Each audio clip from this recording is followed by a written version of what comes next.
ઉદ્યોગનગરમાં કપિરાજે નવો જ સુરક્ષા સેતુ બનાવ્યો છે। જીઆઈડીસીમાં સ્ટીમ લાઇનથી ઊંચી રેલિંગમાંથી પસાર થવાનું કપિરાજને વધુ પસંદ પડી રહ્યું છે। અંકલેશ્વરની ફિકોમ ચોકડી રોડ પરથી નહીં પરંતુ કપિરાજો માટે તો આજ ફ્લાયઓવર બ્રિજ બની ગયો છે। નગરમાં કપિરાજે નવો જ સુરક્ષા સેતુ બનાવ્યો છે। જીઆઈડીસીમાં સ્ટીમ લાઇનની ઊંચી રેલિંગમાંથી પસાર થવાનું કપિરાજને વધુ પસંદ પડ્યું છે। અંકલેશ્વરની ફિકોમ ચોકડી રોડ પરથી નહીં પરંતુ કપિરાજો માટે તો આજ ફ્લાયઓવર બ્રિજ બની ગયો છે।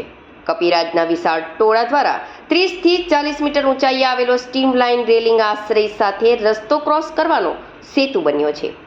પર્યાવરણનું જ્યાં નિકંદન કરતા માનવી માટે વન્ય પ્રાણી સુરક્ષામાં પાઠ ભણાવતા કપિરાજ લોકોના આકર્ષણનું કેન્દ્ર બન્યા છે।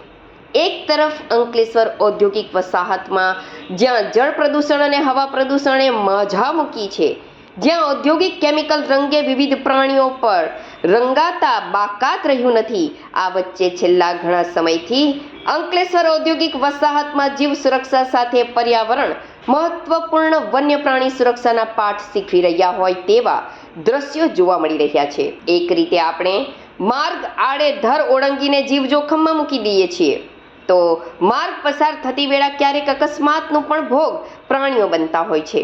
આ વચ્ચે ઔદ્યોગિક વસાહતમાં હાલ સ્ટીમ લાઇન વિપુલ અંતરમાં પથરાયેલી જોવા મળી રહી છે। આ સ્ટીમ લાઇન પર માનવ ચાલી શકે તે માટે રેલિંગો પણ આવેલ છે। હાલ આ રેલિંગ અને સ્ટીમ લાઇન કપિરાજ માટે સુરક્ષિત માર્ગ સાથે આશ્રય સ્થાન પણ બન્યો છે।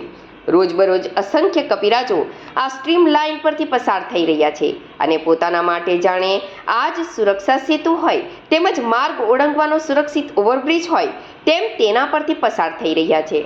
પોતાને કેમિકલથી પણ સુરક્ષિત રાખી રહ્યા છે અને સુરક્ષિત રીતે એક સ્થાનેથી બીજા સ્થાને પણ પસાર થઈ રહ્યા છે।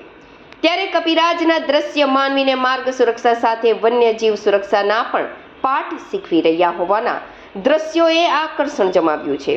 આધુનિકીકરણ વચ્ચે જ્યાં જંગલના નાશ કરી ઔદ્યોગિક ક્રાંતિ સર્જાય છે ને જંગલના સ્થાન હવે કોન્ક્રીટ અને ઔદ્યોગિક કંપનીના જંગલોએ લીધું છે, ત્યારે જંગલના ઝાડ જ કપિરાજોના માર્ગ હતા જે હવે ઘટી જતા અને વૃક્ષોની સંખ્યા અંતે અંતર વધતા અંકલેશ્વર જીઆઈડીસીમાં સ્ટીમ લાઇન ઝાડની શાખા બની કપિરાજ માટે સુરક્ષા માર્ગ બની ગયો હતો।